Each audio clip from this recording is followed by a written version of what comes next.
가페풀 말씀 테마 하나님 말씀 마음에 두기. 암송하다라는 단어를 들을 때 무슨 생각이 드는가? 내가 알기로 사람들은 암송하다라는 단어를 들으면 되게 움찔한다. 나는 그 단어를 들을 때 머리가 좀 이라는 어구가 곧장 떠오른다. 암송은 뇌에 뭔가를 집어넣고 거기서 떠나지 않기를 바라는 것을 암시하는 것 같다. 이것은 우리가 성경을 생각하려는 바로 그 방식이 아니다. 사실 하나님께서는 우리가 단지 성경의 더 많은 부분을 머릿속에 두기를 원하시는 게 아니고 성경을 내면화하기를 원하신다. 하나님께서는 성경이 우리의 일부가 되기를 원하신다. 그분은 우리가 종일 그리고 매일 성경을 휴대하기를 원하시고 우리가 그분의 말씀을 통해 그분과 관계를 갖기 원하신다. 하나님께서는 애초에 그분의 말씀을 기록하도록 성령의 감동을 주셨던 사람들만큼이나 우리에게도 그분의 말씀이 생생하게 살아있기를 원하신다.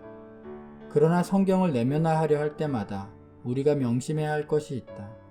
당신의 목표는 단순히 단어들을 아는 게 아니라 말씀을 아는 것이어야 한다. 이것이 내면화의 핵심이다. 단순히 단어들을 알려고 한다면 성경을 과소평가하는 것이다. 그러나 단어 익히기가 우리로 하여금 성경의 원 저자를 더 알게 할 때 우리는 하나님과 그분의 말씀을 전에 없이 깊이 사랑하게 될 것이다. 그렇다면 내면화를 성경 공부 방식에 넣어야 할 이유는 무엇인가? 하나님께서 명하셨다. 오늘 내가 네게 명하는 이 말씀을 너는 마음에 새기고. 신명기 6장 4절로 9절. 내가 주께 범죄하지 아니하려 하여 주의 말씀을 내 마음에 두었나이다.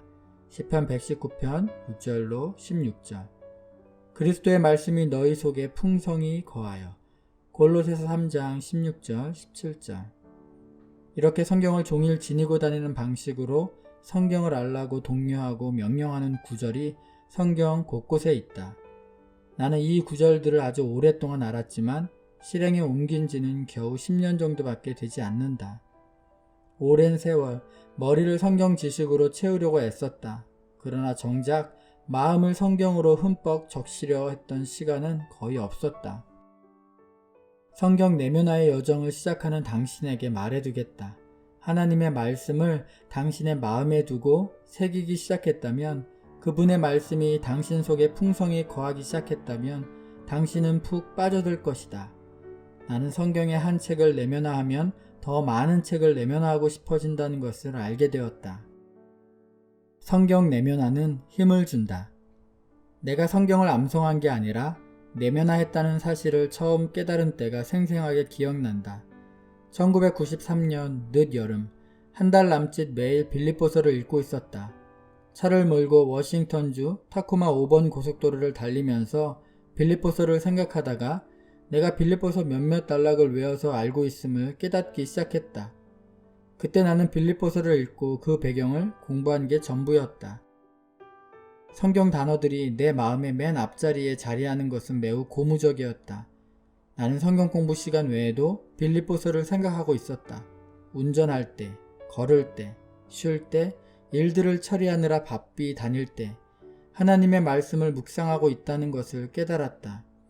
나는 우리가 매일 기쁜 일이나 힘든 일을 만날 때 하나님께서 우리에게 그분의 약속과 그분의 신실하심을, 선하심을, 우리를 향한 하나님의 사랑을 일깨워 주고 싶어 하신다고 믿는다.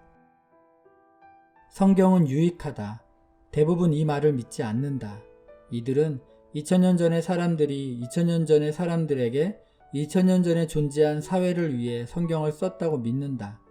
많은 사람들이 대놓고 이렇게 말하진 않지만 우리가 사는 방식이 이것이 사실임을 보여준다.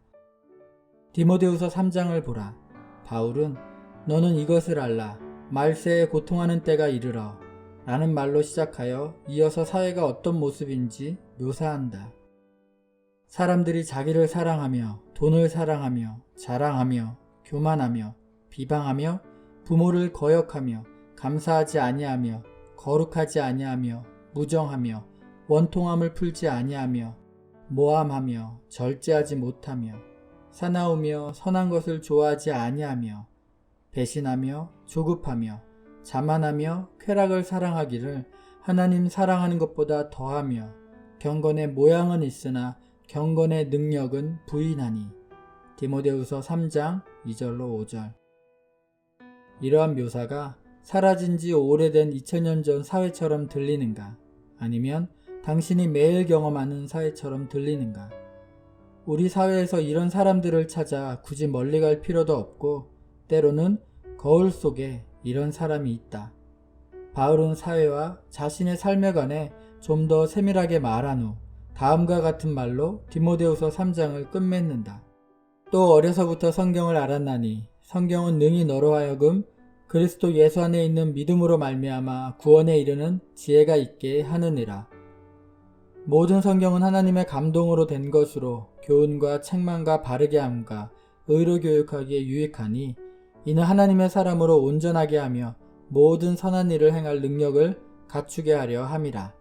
디모데후서 3장 15절로 17절. 바울은 성경이 앞서 묘사한 것과 같은 사회에 사는 사람들에게 유익한 도구라고 말한다. 나는 우리 사회에서 디모데후서 3장 전반부가 더는 적용되지 않을 때마다 그리고 그때에야 디모데후서 3장 후반부가 더는 적용되지 않으리라는 희망을 품을 수 있을 것이다. 에베소서 6장에서 바울은 모든 그리스도인이 참여하는 영적 싸움에 관해 말한다.